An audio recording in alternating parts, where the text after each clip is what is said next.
Welcome, everybody. Welcome to Creative Lens. Not really an episode today, but today is a special day because this is, we have a special guest in the house. And part of what we're doing here at Creative Lens is creating a platform that allows individuals to really understand the back endings of elements. And today's guest is a special human whom I've got to know over plenty of years. And it will be exciting. I can't wait for the chat. It really feels like a great moment today, for me that is. And for the longest time, he asked me right now, our guest asked me, what brought up this?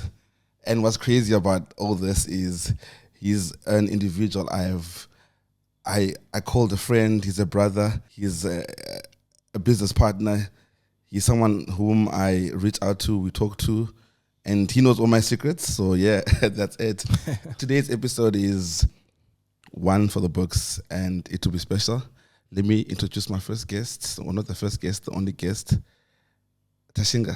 Welcome to Creative Lens. Thank you so much for having me, bro. Oh man, I really feel this is, it's almost like a full circle moment, Tash. 100%. It's almost like a full circle moment. And how are you, man? Maybe just tell us how you're doing. I'm good, man. I'm positive. I think I'm in a very positive space right now. I can't tell you why. not because I don't want to, but I just I can't figure it out. I just know I'm in a very positive space. Nice. I think, yeah. Man, welcome to Creative Lens. I think earlier on you asked me a question like why a podcast? And I know I've never really spoken about a podcast in all our conversations, and it just really almost happened overnight. I just had this pivot moment and I just did it. And the reason why I really strongly feel it's a full circle moment, Tash, is we met on Gumtree, right? Yes. Yes. And that's obviously, that's more than 10 years ago. How have you been, man? And you was trying to sell me a fake TV or something. But it's crazy, dog, that we met on Gumtree. But Gumtree was safe at the time. Yeah. I mean, it was the app. I mean, now we have Marketplace, obviously. So have you been, man? How's the city been treating you? City's been good. You're talking about meeting on Gumtree, then you say, how have you been? So you're talking about the last 10 years, or you're talking about the last couple of months? Well, I think let's take it like this, man. Let's take it from Gumtree all the way to over the past few years. Just highlighting that. And the one thing I really just want to really bring out in the conversation, Tash, is really your entrepreneurship spirit, dog. I just love your tenacity. And it's important for us to really have you on the show today. Not really, and it's really for the younger kids out there, everyone else who's coming up as an entrepreneur. You have had challenges, you have had strides, you have had setbacks. Yeah. But for as long as I've known you, dog, like straight out of literally varsity, you've never really worked for anybody. Nope. So you have really, really figured it out for quite a bit. Maybe let's start from the beginning, man. How did we get here? I mean, I know you came through for school here. Maybe let's start the journey from there.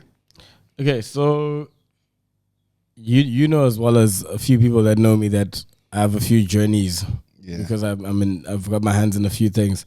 So I'm gonna try my best. If you think that I'm going a different route, just bring me back to talking about what we're talking about, which is more the sort of the production company and the side of things. No, definitely. So let me go back to sort of end of high school. I think I started realizing a lot that I didn't want to, have a regular office job. I mean, and growing up in Zim, in the kind of environment that I was in, there wasn't anyone talking about a career in the creative industry. You know what I mean? Not to say that there's no Zimbabweans that had done it before. I'm just saying there was no one talking about it where I went to school, and the people that I went to school with, everyone we were talking about going to study computer science, accounting, etc. And my brother had studied computer science and at UCT, and I was pretty good at computer science as well. So that's what I applied for. Got a place at UCT. Nice. And I think at the back of my mind, in fact, that's just a statement that people say, but my whole mind was occupied with the fact that I actually wanted to be an artist manager. Oh. That's exactly what was in my mind at the time. So maybe just take us from there. So that shift from UCT and wanted to be an artist manager. So yes, I wanted to be an artist manager. and I think a week before coming to UCT. So literally everything is set up. I know which res I'm going to stay in. My study visa is out. Everything is ready. I'm supposed to come to UCT. I remember I was sitting for breakfast with my parents, and I said, I don't think I'm going to finish this thing if I start it. Wow. And it was a bit of a shock to them, obviously. Like, it's not the easiest thing to say to your parents. And like, I think it took. So I sat down with my mom. My dad, not walked out, like stormed out, but like he just wasn't part of the conversation. Sat down with my mom. I remember opening Wikipedia and going to Simon Cowell's Instagram, and I was like, kind of like what he does, you know, because he was into artist management and production and this and that. Like, he had his hands in a few things in entertainment. And, you know, I was like, you know what, Mom, like, this is who I want to, like, be, essentially. Side note, funny story, Simon Cowell was broke at 30. I had to move back with his parents. Oh. And I remember on my 30th birthday, I said a speech to my parents, and I said, at least I didn't come back and live with you at 30. So, anyway,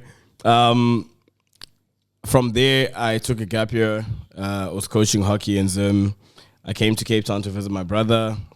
And while I was here, one of my dad's friends told him that his daughter was looking for extras for an after film. Wow. So this was the first time I kind of got introduced to the universe, the film industry, in a sense. You know, it wasn't, for me, I think at the time during my gap year, the plan was I'm going to go study business and still open like an entertainment company that does artist management, etc. The idea of like film production and production company had never really entered my mind. Okay. You know? So I came to Cape Town to visit my brother, went on an after set and spoke to the students. They just seemed like the happiest people ever. And the big question I asked is, so how's the exams? And they said, oh no, we don't write exams. We make films for your exam. I said, oh, I'm coming next year. So I told my dad immediately, I'm like, yo, there's a place called After. It's a film school. You know about it. Your friend, as you know, a child that's going there. So clearly it's something that works. I mean, there's a point of reference. You say, cool, apply. Let's see how it goes. I applied, got a place, and came to After. Wow. That's the beginning of like me entering into sort of the film / creative industry. Yeah. And then how did I meet Dice on Gumtree? We'll get to that. But I think by the time I met Dice, I was ready. And the thing that made me ready was, I think I came from a family where it was a bit different from the other After families that were there. Like a lot of people that go to After, they're from wealthy families, or at least they can afford a lot of things, you know? Yeah. A lot of things that After, like your films, it's a lot of, you sit down in a group and everyone's like, yeah, cool, we're all going to put in 1,000 rand. And everyone sounds like, oh, that's easy. And I'm like, that's half my monthly allowance. You know? Like, okay. So I had to do some stuff like on the side, you know, like while everyone else was porting, I started shooting some music videos for like 500 rand just to get like the extra bit of money. I know, right? It's 500 rand. Hey, damn, dog. But think of it now. And then I started working at Hot FM, the radio station. I think that was like my first proper, not job, but my first client. I used to do all their sort of content for their activations and the outside broadcasts. I forgot what they called the activations. They had a term for it, but all the outside broadcast stuff. Like I used to do their content. Oh, wow. And from that, I launched Greenback Films at the time it was called. Was it Greenback Films? Yes. I remember you telling me about, you were like, do you think greenbacks would work? And you were conflicted because of the American dollar being called the greenbacks. No, but that was the reason we called it. So the term greenback actually came from, so in Zimbabwe we use the American dollar. Yeah. And while I was on my gap year, which is something that I didn't speak about, like you see, I'm trying to stick to film. Yeah. Because if I speak about events, I'll talk about the fact that while I was in Zim, I was throwing these house parties and they got really big. And we got approached to do the after party for the Zimbabwe and South Africa cricket match, like the official after party. I mean, so let's just pause there, Tash. Yeah. So at these parties, was your focus still on creating content and visuals for this? Not even, bro. Like if someone right now was to say, show me these parties you threw, I don't have one picture. Wow. The only thing I have is a horrible poster. A horrible poster. That otherwise, I don't know, pictures, videos. I didn't know much about the events. Yeah. I think it was more just people knew that Tashinga and his friends threw a good party. So we got invited. We had a meeting with like like important people. Yeah. Like sports ministry people. They said, okay, cool, how are you going to do this party? We told them how, and they said we needed to have a company name and register it. Because it's almost like a tender process, but then it's not that serious, like a full tender process, but we need to have a registered company.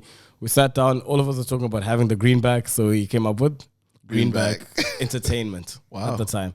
But I mean, that was like a whole year before I came to Cape Town. Everyone went to different countries, did different things. So Greenback was still something that, I mean, I was running those parties, so it's not like I took someone else's name. It was still my thing. Yeah. And then I came here and I just thought, you know what, I'm going to keep running with Greenback, and then launched Greenback Films at the time, which fast forward now is now Greenback Visuals for multiple reasons, but Greenback Films. And we were shooting, so Heart FM, we were shooting a few music videos, did a few Kirstenbosch concerts, and then I think that's around the time that I met you. Wow. So that's just going back to Heart FM, Tashinga, because clearly you had this hunger. What was your approach in getting that business? Because the reason I'm asking is you know, you got a lot of young kids out there who somewhat just think things fall out of the sky, right? Yeah. So at that time, you know, when you're here, you're working, you know, you have to make some money. Where you're like hard emailing people. I know BBM was also there at the point, I should think, right? But yeah, I think what was your approach? That worked for you. Man, I watched this one interview. Damn, when I think about it now, it's a bit crazy because he's going through a lot of legal things, but there was this interview that happened with take that. But he did inspire us, man. There was an interview about it was like a documentary about his life and like how he would like spend hours and hours calling the next client. And I think I just thought that's literally what I need to do at this point. So a lot of the people that actually changed my life, I mean, when I speak of like Lindy Wesatzel, to the Heart FM thing, which I'll speak about how I got that, to you as well, because we met on Gumtree, but I'm trying to remember if I was looking for you or you were looking for me. I think you were looking for me. At some point with my house, like down in Kenland, was shooting something for Boza. I know it was crazy at some point. Yeah, and you were looking for a videographer. Yeah. See, so I was on Gumtree, I was on Facebook, I was on Twitter, not so much. Twitter was still a bit of a new thing to me. Instagram was way too new for me. I think I only entered Instagram like. The thing with Instagram is you needed the following, and I didn't understand the whole algorithm of that. So for me, it was DMing artists, which was called, I don't know what it was called on Facebook. It wasn't called DMing, but messaging artists on Facebook. Yeah. Anyone who released a song in Cape Town, I would hit them up and say, can I shoot a music video for this? I'm a videographer. Oh, wow. What's your budget? Whatever your budget is. I'll work with that. I'll make it work. So Heart FM came about because of Jimmy Nevis. Oh yeah, shout out to Jimmy. I hit up Jimmy Nevis. I don't know if I hit him up directly or his management or something. They gave me a shot to shoot his concert at Baxter Theatre. Wow. And one of his team members, whose name was something O'Connell. I know Shoni O'Connell was the mother of Matthew O'Connell. But one of his managers, and I'm so sorry I'm forgetting her name and she'll kill me, but like she's the one that was working at Heart FM as well as a marketing coordinator. Okay. So after shooting that Jimmy Nevis thing and delivering that, she asked me to come shoot one thing for them at Heart FM because their videographer fell sick. The opportunity, right? And that opportunity, I took it with everything in me and shot the best thing they'd ever seen. And after that, I was their official videographer. It's crazy though, but if you look at sometimes, I don't know if you call it fate or whichever way you might call it. It's crazy how these moments occur, but for me, it's always, you always had hunger, clearly. Yeah. So that's the story of how I got the Heart FM thing, and just of how I was getting clients in the beginning. Man, I would spend, to this day, even now with my company, I always say to them that I know we're getting business, but I wish you guys understood how this thing started, because if we kept with that amount of intensity, we could be shooting international things. Because trust me, I was on Facebook, as you're saying, Gumtree, everywhere where man. Anyone might be looking for a videographer, I was on there. LinkedIn, every day, just searching for the next thing. Just looking for that cheese. Yeah. Oh wow. And so you moved from there, right? And did you ever shoot any music videos? I did. Quite a few actually. I can name like the most, how do I put it, the most notable ones. Yeah, sure. before I speak about the most popular people I worked with, I'll speak about I think the biggest milestone for me was the first music video that made it to TV. And the reason why that was such a big milestone is because that was a zero budget music video. Wow. Pure creativity, no budget, nothing. Pure begging for this, begging for that. Yo, please can I use your car for this thing? Please can I use your studio for literally 1 hour? Like, there was a photographer that was shooting at a studio. We said, can we just use 1 hour of your studio time? We said, cool. It's a song by Uno July called Skellum. Wow. That's the first video that I did that made it to TV. It was in Channel O for a while. Crazy. It's just crazy how that whole thing came about, because a lot of planning with no budget, you know? And it's crazy because it's almost still the same today, but I guess it's just less hunger from individuals, man. And the fact that you did that on zero budget, that's definitely recommendable. Look, man, I never wanna speak on these issues because I think the world has a different way of looking at it now from when we were coming up. Oh yeah, See, definitely. When I was speaking about like all the calls, and then you were like, yeah, just looking for the cheese. I was gonna say I wasn't even looking for the cheese, bro. I was just looking for a product. I was just looking to put something out there. Wow. You know what I mean? I feel like the kids today, they're looking for the cheese a bit too much. I was just looking to get a media pass into an event just so I could get that shot of that artist. Wow. I didn't care if I got paid for it or not. You know what I mean? Yeah, man. Because in my mind, I wanted to make sure that I'm so good that one day I'll get paid for it. These days, you hire a photographer, you pay them. The thing is not the greatest because you know they didn't put in those hours. You know what I mean? Yeah, man. And to them, I think just having the camera equipment, which again is another different thing. Yeah. Camera equipment is so much cheaper now. We had to hire the equipment because there wasn't any cheap camera equipment. I remember when DSLR started becoming cheaper and cheper, and I could buy my own camera. But before that, we still had to hire the equipment that you're going to go shoot with. So that moment that 1 weekend that you hired equipment, you had to do all the magic that you could with that equipment. You know, it's so different now. Wow. But yeah, just circling back to what I was saying. What was I speaking about? I was speaking about having the moment to actually take that shot. But before that, we like you were chatting around the music video that actually made it out. Yeah. So Uno July, Skellum, I'd say a big moment to me. 10 Fingers, aka and Anati. Oh yeah. Oh man, let's just stay there a bit, man. Hey, rest in peace, aka. And I also have just to go a little bit off a bit. Yeah. Yo, man, we miss AKA, dog. Bro. Yeah. Like, bro. Yeah, like it hasn't been the same.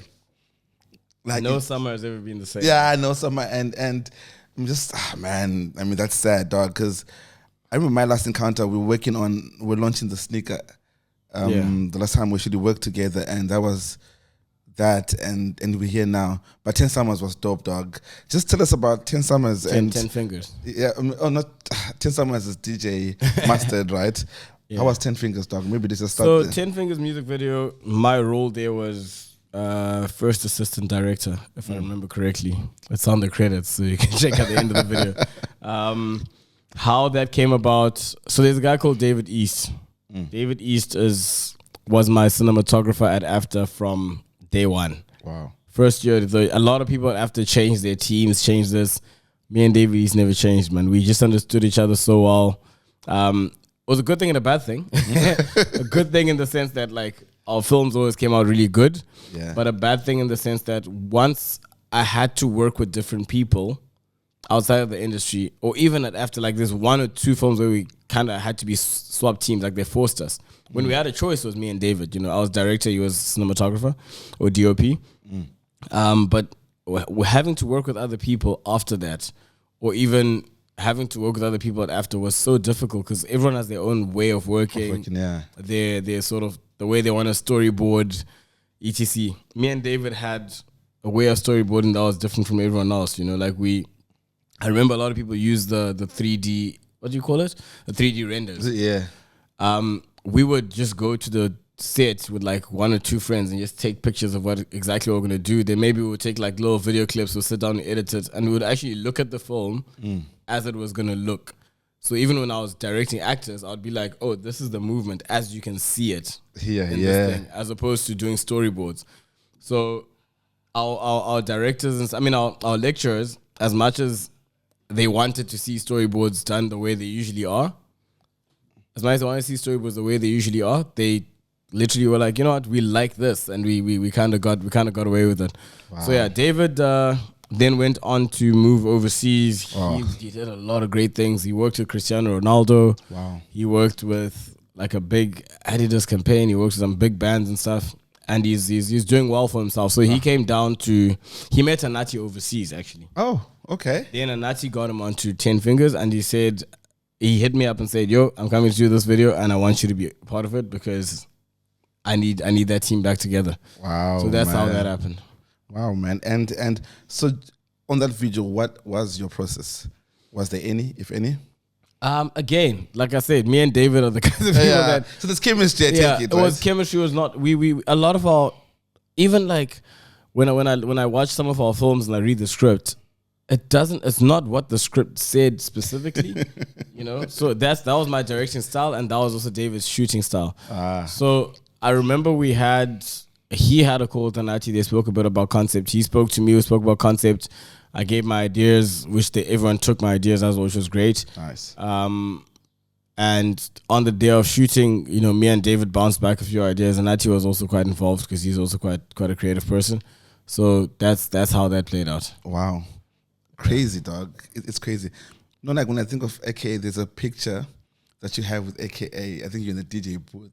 Yeah. And yeah, that moment, it was just that moment, man. Yeah. And how important has our visuals to you, like in the space that you are now? Okay, so just to give people context, the space that I am now. I still have the production company. Let me not say usually. I probably don't go shoot. I probably go and shoot once a year, like myself. I've got people working within the production company going out to shoot.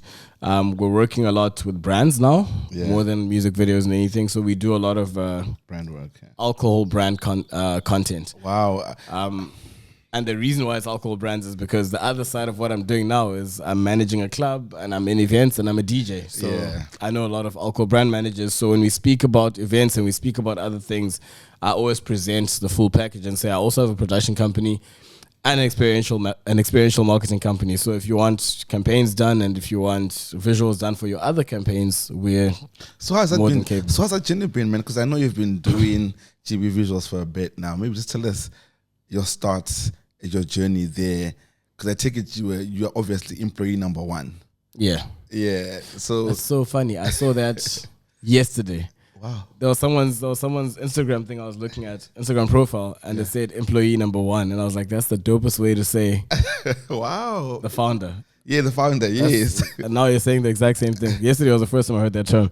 Yes. So look, man, I think again, I'm not gonna pretend like I'm the biggest, like the most educated reader or whatever, but I think you know me as someone I like to learn. Yeah. Right. So as much as I was learning about the creative process, I was learning a lot about the business process. And there's something that I learned really early in life, which is building towards firing yourself. That's how they put it, right? Yeah. You always need to build towards that point where you can say, you know what, I'm stepping aside. And putting someone else, and this company can continue running. So Greenback Visuals would be technically my first baby. Wow. If we want to speak about the events in Zimbabwe, then we'll say the events side was my first one. But I don't want to put that one as my first one. Greenback Visuals was my first sort of baby. So I think how the journey was is at the beginning, man, you're just making some extra money for yourself, right? Yeah. Someone's paying your rent, someone's giving you a bit of an allowance, so you're paying some extra money for yourself. Next point is you're paying your rent. So it now becomes this is how you're making a living. Yeah. You get me? That switch was a lot easier than the switch to so switching from it being like a little bit of extra money to making a living was, I don't want to say it was too easy, but it was quite simple because I could already see what I'm making from extra money and how much I can, like what kind of living I can afford to make, like what rent should I pay, what should I, that was the easy part. I think the hardest part, and this is I think the thing that a lot of people need to learn, like early in their sort of entrepreneurial journey, is client management. Ooh, amen. I think for me, that was the thing that, to this day, I wish I knew better back then. Yeah. I think now I'm a lot better at it. The people that we work with, like we have, I'm not saying you have to. How much can we swear on this podcast? I know you can swear. Don't worry. I'm not saying you have to suck ass or whatever, but like you actually need to maintain client relationships over and above. What's the brief? Here's a video, and keep it pushing. You know what I mean? You have to. You actually need to go for the coffees. You actually need to go for the dinners. You need to know people on the person. Yeah. That's what I feel like I didn't do well enough at the beginning. Yeah. I was so focused on giving them the best product, which I feel like I did because, I mean, most of my clients we worked together for a long time. But where it went south is the moment that something went wrong, it was easy for them to drop me. Yeah. You know what I mean? Yeah. And I think for me, the biggest regret is that the times that I've been dropped by like big clients, it wasn't my fault. You know, I passed the job. You know, when you've got too much work on your hands, And you pass it on. You pass it on to someone else. That person messes up, and then now someone lost footage once. I lost the whole my client was a university. What? That's how big the client was. Yeah. I don't want to mention which university, but I'm guessing you know which one because I can the imagine. biggest one. You know? Hey, no, those are so I was shooting. I mean, for them, like, I think I was definitely getting way more money than I'd ever seen in my life from like one video each time. You know what I mean? And someone lost the footage, and that was the end of that. Like, we never shot for them again. And for me, I feel like if I had managed that relationship better, if I knew the people more than just emails, it would have been easier for me to have that conversation and say, guys, sorry, man, this is what happened, but I'll make it up to you. Let me do a free video or something, you know? Yeah, man. And that's just not easy because, like, I come from that corporate life. So part of the work really, like you spoke about, just managing clients. And like you said, a lot of entrepreneurs struggle with this. And sometimes it's not really about the work. What I quickly learned, in senior positions and in corporate was, guys, 51% is good. It means the job is done. You've passed the exam. Then the other 49% is that client admin. It's that remembering when the birthday is, Yeah. It's that I hope this email finds you well. Yeah. It's those key moments, but wow. And as you were growing now, so how was it working with other people? Because as you're getting bigger, right? Yeah. You have to get to a point where you Exactly. I really can't do everything else myself. You just need a team. Yeah. So I think that's the next point I was gonna get to. So I think there's a point, man, where the first thing that made me tired in the industry. That's another thing. Like you are gonna get tired of the industry. You're gonna get tired of any industry. I think the first thing that made me tired in the industry was I came up at a time where artists in South Africa didn't have money. Yeah. A lot of people coming up now can do videos for, artists that are touring the world. I came up during the hip hop era where the only artist that probably had money to shoot a music video that made sense was like AKA Casper. Those are the guys. And I think Nasty C even there at the time. I don't think so. I know, he came a little bit later, but I do hear what you're saying. And you know how I know Nasty C was later? Because the guy that went on to become Nasty C's videographer is someone that I taught how to shoot. Wow. That's Nani. So I know Nasty C was later. Yeah. So at the time, all the other like smaller acts that were like bubbling under like Casper and them, they wanted people to shoot just for the exposure, which for me, it was just after that time where I was shooting for exposure. Yeah. So now you're looking for that sustainable money. And everyone's like, cool, you can shoot my video. When I come to Cape Town, we'll shoot, bro. But I don't have that much budget. Wow. And then there also wasn't the influx of Nigerian artists coming to shoot in Cape Town. There wasn't, yeah. So that made me a bit tired with the music video industry. The movie industry, again, like at the time, equipment was so expensive. And you had to go through the pitching process for funding and this. Probably people still have to do that now. But I think now, if I had time, I could pick up a camera. I could buy a camera at Orms and go and shoot a short film, and with some equipment that I get, at a good price. Back then, it wasn't possible. You know what I mean? Like, I always try to explain this because there's guys that shoot at my company and they're like, yo, this stuff is so expensive, bro. Camera is like 40,000. I'm like, 40,000 camera was not available back then. You know? Zero. So that made me tired. And then from there, I think I kind of lost, how do I put it? I kind of lost I think that's when I was also starting to build back the love of like artist management and eventing. And then I did a few festivals. A guy called Silas and the band called Gracetown. Like we were, going around the country and we had a festival in Zim. Silas did some Kenya stuff as well. And in that space, I feel like the film company was like falling behind. Yeah. I wasn't really focused on it. Then when I then remembered that, look, this is something that it was my first child. I'm not going to let it die. Oh, yeah. I realized that, look, I don't have the time for it anymore. Yeah. So for me, it wasn't the natural entrepreneur's trajectory where you become so big that you need other people. Other people, yeah. I hired people to resurrect something, which is even harder because you don't have clients, you don't have money, but now you have to hire people. That's not easy. To run something where there's no money. You know what I mean? So then how were you?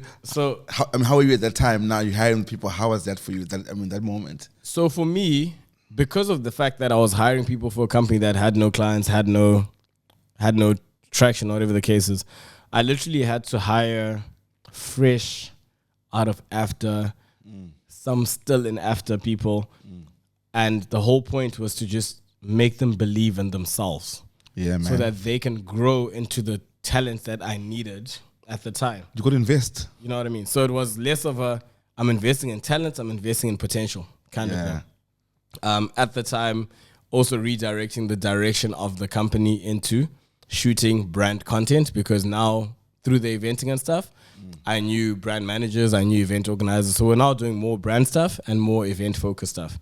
So we started shooting a lot of festivals, we had contracts in like 4 or 5 clubs at the same time. So we're shooting content for clubs and then shooting for brands as well. So that was basically bringing back the company. How you asked how it was? It's tough, man. It's tough when you have to hire people that have never been employed before. And again, generations change so fast from the generation of people that didn't feel entitled to a generation of entitlement. And it's a tough conversation to have because someone's probably going to give me backlash for saying that, but it's the truth, like people are entitled these days. So I think for me that was the toughest thing, like just to be like, damn, can I find another me, like someone who understands that we have to work for this, let's rebuild this thing. Yeah. And so how long did that take now? I mean, this is in what time span you investing in the talent and coming back? I would say we're talking 2017 all the way up to COVID. By the time we got to COVID, we were back up. You know what I mean? So from like 2017, it's a restructuring, trying out a new person. This person comes in, they still don't know how to grade, they still don't know how to edit sound. And remember, because it's such a small budget, you're looking for an all-in-one person. You don't have an editor, a colorist, a sound engineer. You're looking one guy. So you get that one guy that knows how to edit, but now his sound is bad, his this, and you're trying to teach him these small things. And I self-taught myself. I studied directing at AFTA. Yeah. I studied editing until second year. But like sound and stuff, I had to teach myself this stuff. So now I'm teaching someone from the limited knowledge that I have and saying, bro, here's tutorials online, learn and like get better. But again, like I'm saying, by the time we got to COVID, we had a steady flow. We had clients coming in, people knew who to hit up for content, etc. COVID happens. Yeah. What happens to... We had a big client just before COVID. I'm forgetting who it was now. But there was a client that was like, I think we're even under a retainer. Wow. COVID happens. What happens then? This is now Tash, the entrepreneur, GB Visuals. What happens in COVID? How are you pivoting this particular moment? So COVID, yo, I'm even trying to piece back exactly how I know it was rough. How they played out. I think I was, to be honest, one of the first. I wouldn't know about everyone's companies, but I spoke to people. I gave the reality to people early on. Yeah, I didn't wait too long. You know what I mean? Because the moment they hit us with that, I saw the situation. I said, guys, at the end of the month, I can do salaries. After that, That's let's it. see what the government says. We'll apply for these things that they're saying they'll give us or whatever. I know. That never came. I So know. at the end of the month, that's about it. That's as much as I can do. Mm. Then we got a bit of a saving grace. I don't know how much this person wants to be known publicly, so I don't want to say his name per se or his company name. Does it X? Yeah, there's Mr. X who he actually lives in England. Yeah. And he needed some stuff done in Cape Town. Part of it was very corporate. Was because it's COVID, he needed to be able to communicate to his teams and communicate to his clients. And he has an office in Cape Town, runs an asset management company. So we were shooting some content for his asset management company and doing some blog content stuff. I was writing the blogs. Wow. With no chat GTP. You know what I mean? And we struck a deal where basically it was a certain amount of money per month for a certain amount of hours. Yeah. Right. And then he also started a bit of an entertainment wing of his company where we also shot some music videos for them and stuff. So in that deal, he would pay my company's salaries while we did the hours. Yeah. If we didn't do the hours, then we owed him more hours. If we did the hours, he owed us more it's money. just kind of like, okay. Wow. Kind of vibe. And that's kind of how we survived COVID. Basically. Wow. And COVID comes to an end. How do you pivot from that? COVID comes to an end, I think, and I don't know if I'm the only one saying this, but I think we're all still pivoting. I know we are, dude. No, we all are. Like it's crazy. Yeah. It's just been 2 years back, right? Yeah. If we speak about the events, like I know. Again, I'm trying not to go into events as much, but if we speak about the events industry, for example, I just came from Rocking the Daisies, and me and my party friends have a different conversation from me and my event professional friends. Me and my party friends, it's just, oh no, Daisy is smaller now. Oh, Daisy's it's a different market now, this and that. Me and my events friends are like, what's the opportunity? Yeah, that's one that's one conversation. Like, okay, so what happens now? Like, is there gonna be another festival that becomes bigger? And then the other side of it is what really happened and what is happening. And again, if the people that are doing Daisies are seeing this, I'm not saying they're failing at it. It's just it's a really hard pivot to go back to what Daisies was before COVID. Because keep in mind, the people that were Daisies market left the city. Yeah. Or they're older now, they have kids, they're married. Yeah, right? exactly. So now you're trying to capture a whole new market. The way the world sees music and views music has totally changed. Totally, man. Daisy started at a time where like big bands were the big thing, you know. Now it's DJs and it's amapiano as well. Like, you know, it's a lot of it's a lot to figure out. So I sympathize with the fact that they have to figure that out. Wow. Whereas my friends don't see, like my party friends wouldn't see that. So again, coming back to film and everything, I think we are still pivoting. I think there's a big conversation and I think I don't know if I've had this conversation with you about exactly what we're doing right now. Yeah, we are. I wanted to open up a studio space for, yes, you did. Yeah. for YouTube content because, I mean, it is a big thing, right? So we are still pivoting. The studio space for content I was trying to open up is in Cape Town to do exactly things like this. So on a daily basis, there's different people coming to shoot their content. We need to be shooting there actually.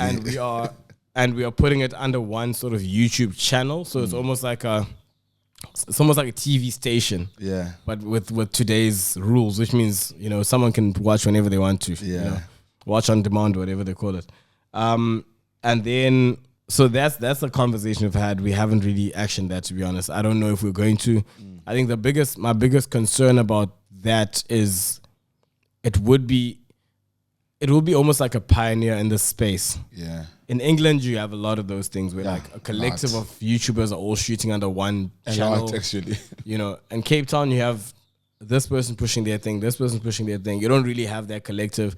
Whether or not it's possible to bring them together without big financial backing, I don't know. Yeah, man. And whether or not, like, once you brought it together, if you'll have enough viewership to then sell that to brands, I think it's possible. I just don't know. Man. And now another, you know, conversation we're having as to pivoting might be that exact same concept, but in Zimbabwe. And I'll tell you why. Yeah, but plenty of Zimbabweans are also now podcasting a lot. Funny enough. True. But now another big thing is a month or two ago, Starlink Oh, just got licensed in Zimbabwe, so it's over. which means a lot more Zimbabweans that didn't have access to internet and cheap internet are going to have access to it. Wow. And in a country where there isn't too much choice of like entertainment options as we have here, I think YouTube is definitely going to blow up. Already, I think we had this conversation about the music side. Like the consumption of music on YouTube in Zimbabwe is crazy. When you look at the streams they're doing on YouTube, some of them are doing more streams on YouTube than they're doing on Spotify. And that's like, that's the only place that happens. No, it's crazy because, like I was working with a music brand, with a record label actually.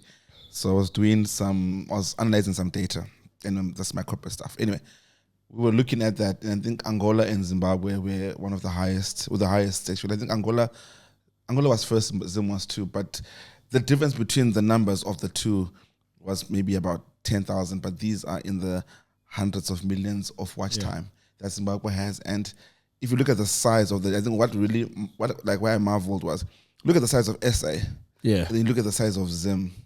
One will actually think that per quarter you'd have more people streaming. So you're definitely onto something, Tash. Yeah. So it's just that, South Africa has a lot more options because, look, this is not forever. Someone will solve something someday. But right now, Zimbabwe doesn't have a confident banking system. Oh, yeah. So not everyone has a bank card and there's money in the bank.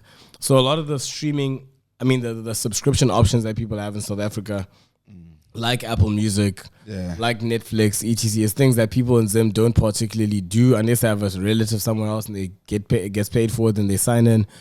So right now, YouTube is the thing, and they pay, right? And by the time, whether or not Netflix then, jumps into Zim properly or whatever the case is, by the time that happens, I think the stronghold of YouTube will be so big that, it's still going to continue. So I think, and then globally as well, I was watching another interview where the CEO of YouTube, was it YouTube Shorts or just YouTube in general? Was speaking about that for the first time last year, for the first time ever. YouTube was the most watched thing in living rooms in America. And when he said that, he said the stat means that on your TV screens, on smart TVs, people are watching YouTube now more than they're watching cable and whatever else. So it is something that's still growing, and I think essentially a big YouTube channel would be equivalent to a big TV station 20 years ago. No, it's crazy, Tash, because we run campaigns, and some of the things that we measure, and this is paid media campaigns on YouTube ads, etc. And one of the things that we see coming up for many brands is that when it comes to the TV consumption in SA alone, it's significantly large. And we see in that pivot to your point. So it definitely makes sense. And with smart TVs everywhere now, and Starlink, like you say, again, I can only imagine what the future has. But you're definitely onto something strong, King, and it's something that we need. Wow, man, that's just crazy. And you're a DJ. Tash, the DJ. How's that going? That is its own story. To say it in one sentence. A lot of people are going to be shocked by this if you've never heard me speak about it, but I have spoken about it before. I actually never wanted to be a DJ. Like it's something that never crossed my mind growing up. Not once, ever. When I learned how to DJ, it wasn't for me to be a DJ on a poster. It's because I was in events and I was just the guy in the background. You didn't know you were at my events. I loved that. I loved being in the background. And I learned how to DJ from a DJ friend of mine. I booked him all the time.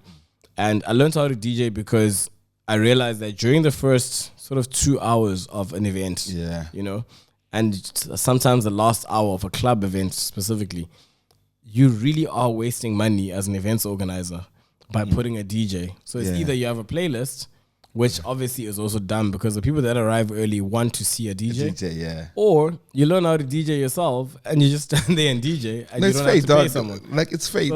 So that's how it happened, man. I learned how to DJ just based off. That's also why I don't have a stage name. I'll just to tell you the story about that. I learned how to DJ just based off me wanting to save money from opening sets and closing sets.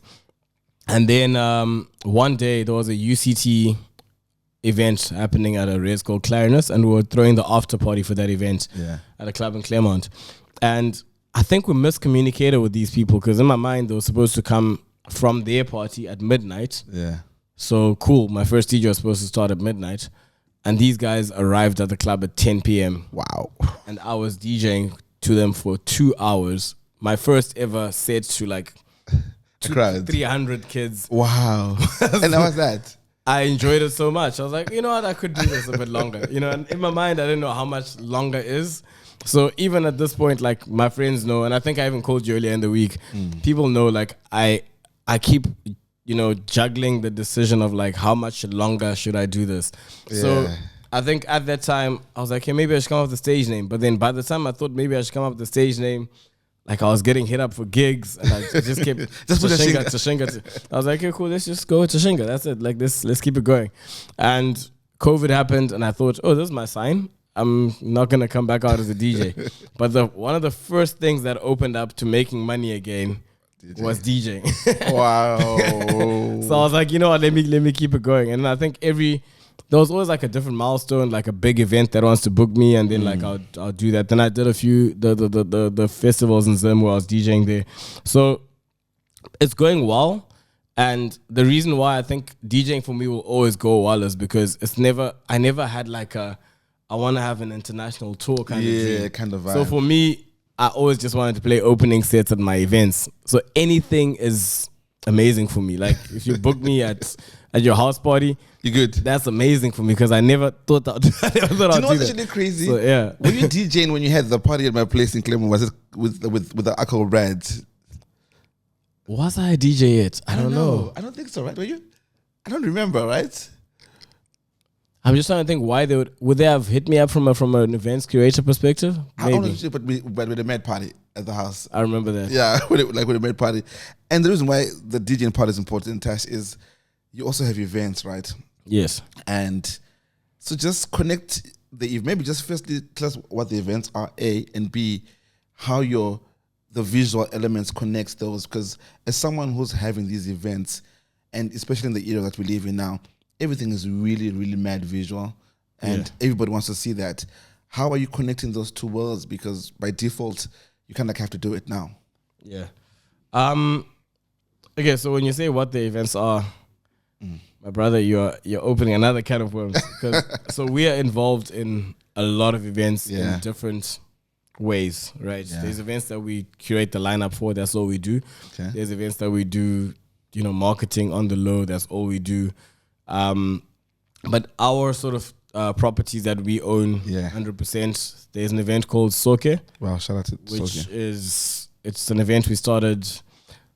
The story of Soke is actually that we started it for Grand Beach. Wow. There was a manager at Grand Beach that wanted to bring in a bit of a different element. Yeah. They wanted to bring in the sort of Amapiano Afrobeats thing. And then obviously inspired by a bit of what Afro Nation has done across the world.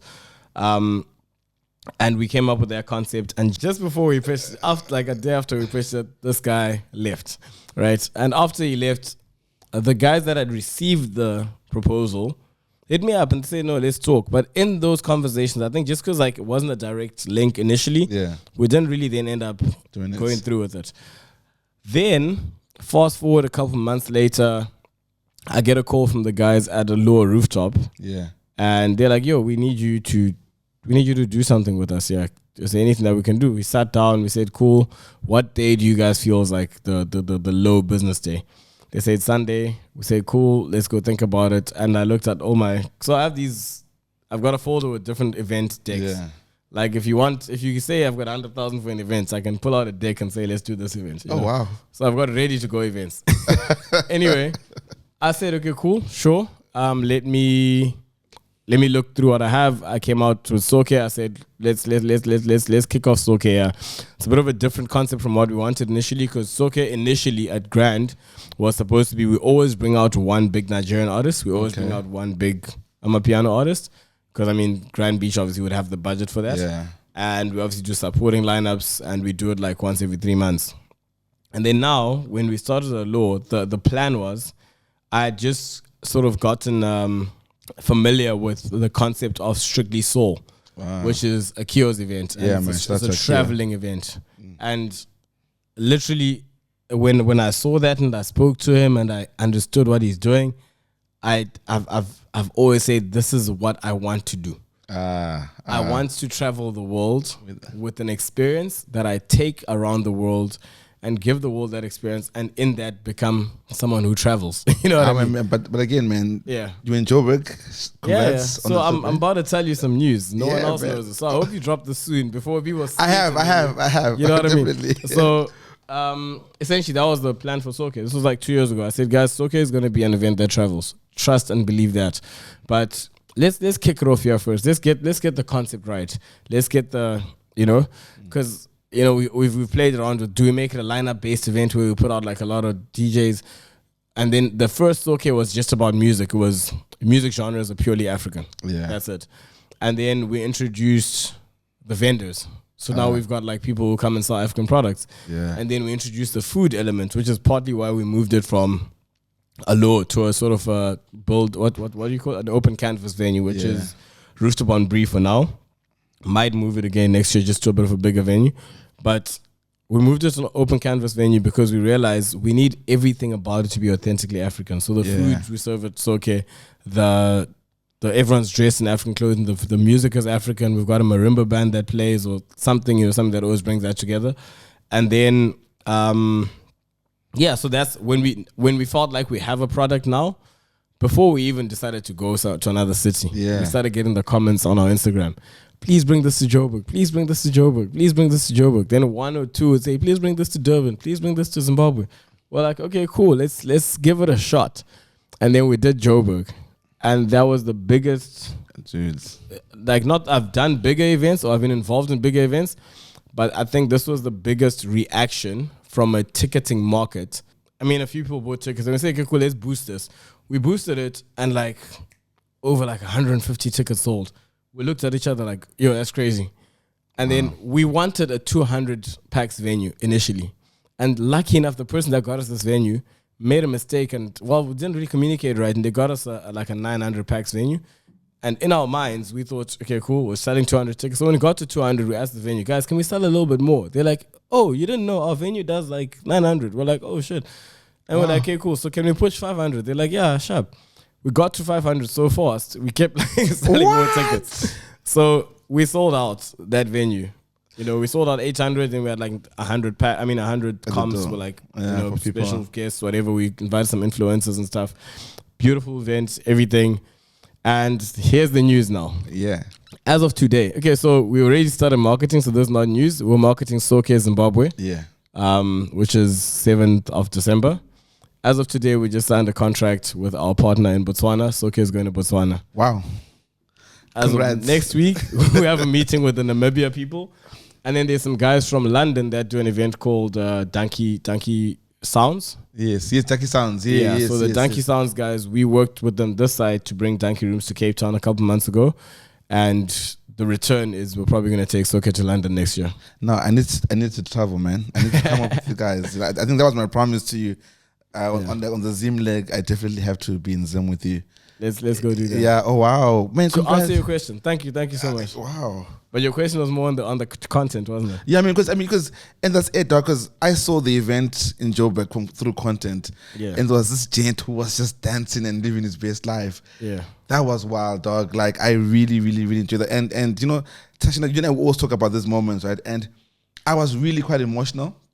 Honestly, when I saw that, and because I just know how hard you've been grafting just to get to this moment, and just seeing it so packed, I was just like, wow. I was talking to Timber. I think Timber was there, and I was just like, Timber, yo, dog, that's crazy. And I guess everything had to happen the way it does happen. Yeah. But also, Joburg is also different like that, though. I must also say that. True. Yeah, and Joburg has really loved something that's very African like that, and people showed up, dog.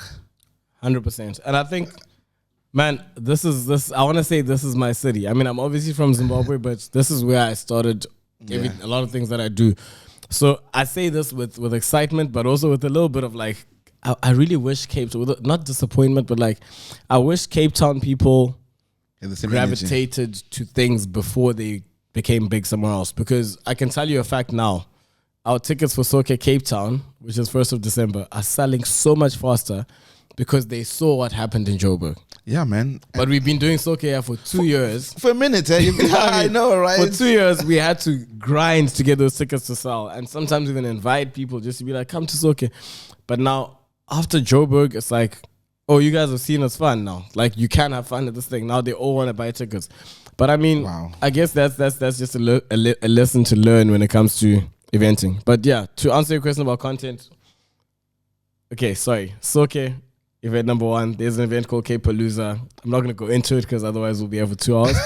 So Soke, Cape Palooza, Everybody Loves Sundays.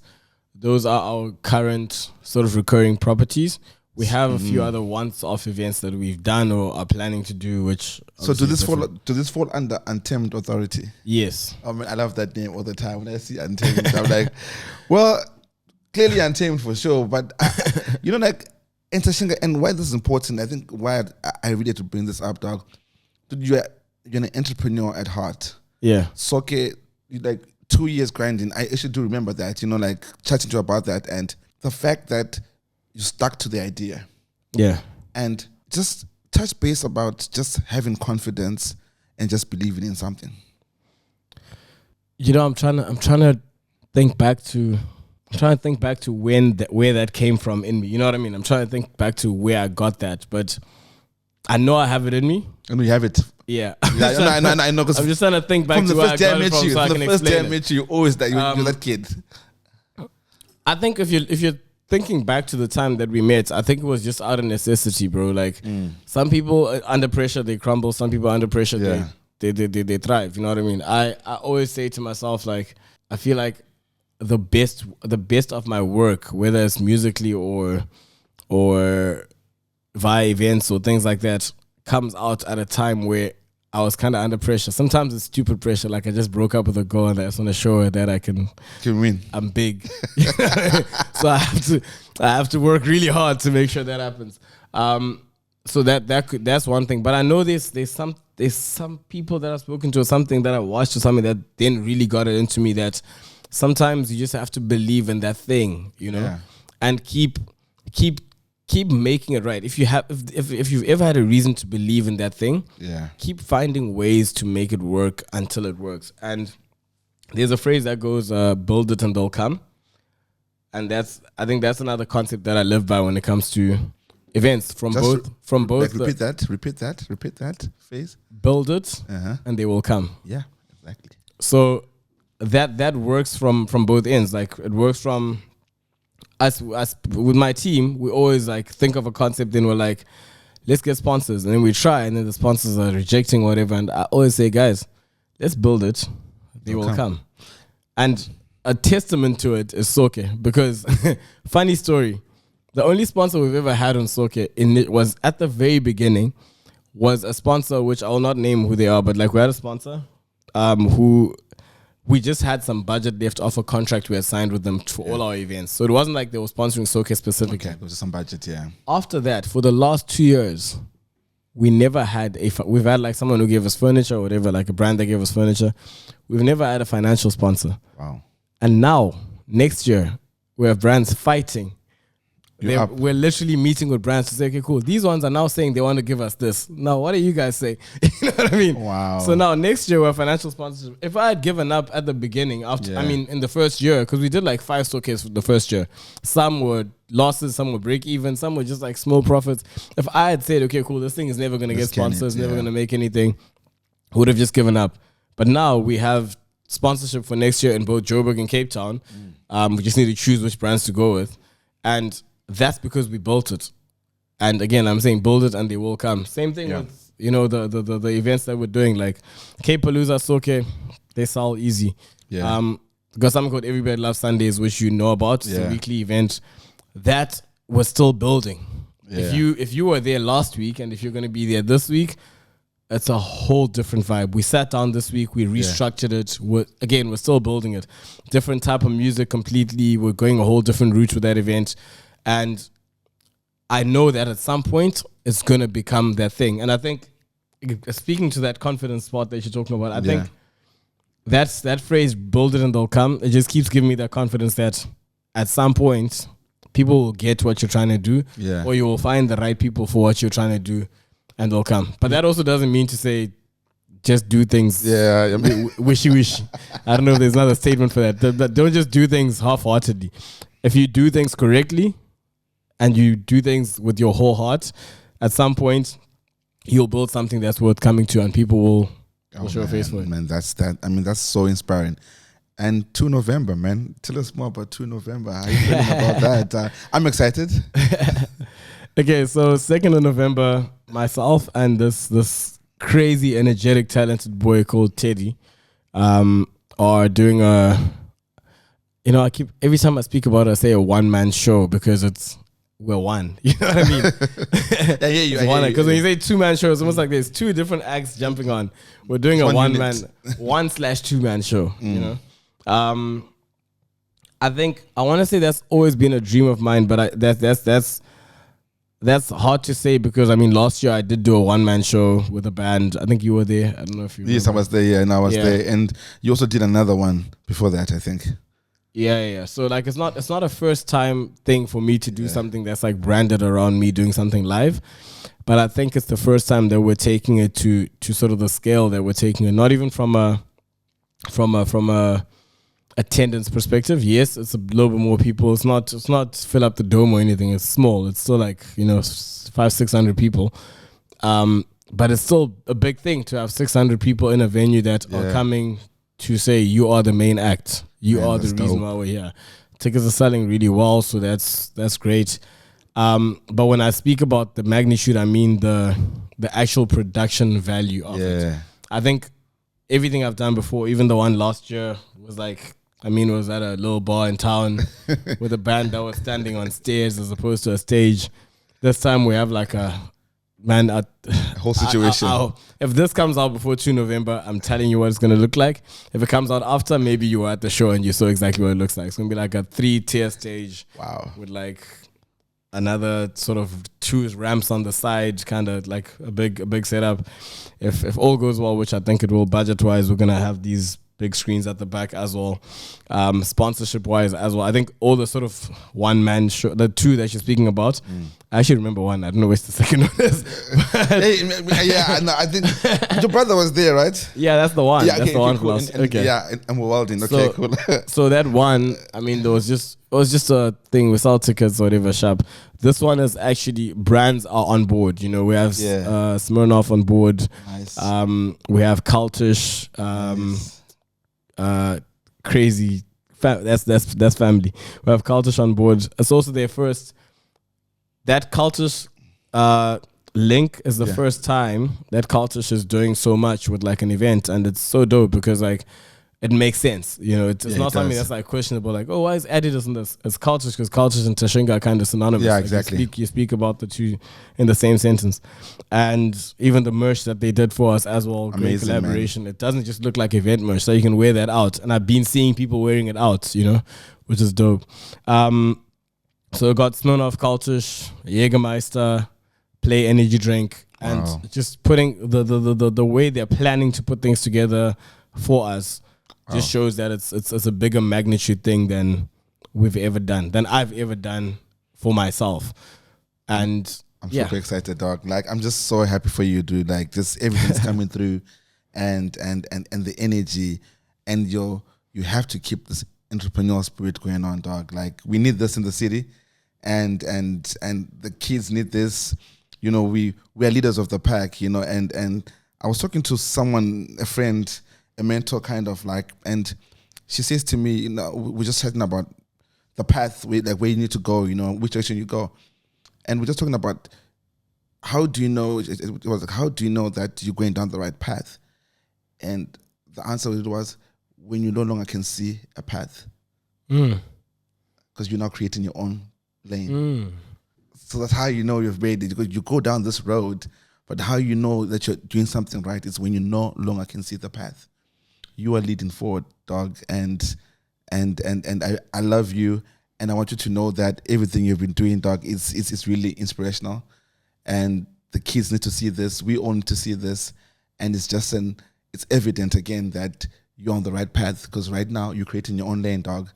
and you're doing it hard. And for as long as I've known you, we used to talk about time like this, Tash. When we were broke. Remember, I don't really recall. We used to talk about what? We used to talk about just us making it. Yeah. I mean, about how is that really defined? I think obviously, growing up, we always were attaching money to it. Yeah. And then there just comes a point where it's just freedom. It's just being able to express your own ideas, dog, and the fact that you are creating your own path, dog. Shout out to you. Thank you so much, my brother. No, shout out to you, man. And in parting and in closing, what does Tashinga want to let the world know? Damn. I think I let them know everything I was trying to let them know. Let me think.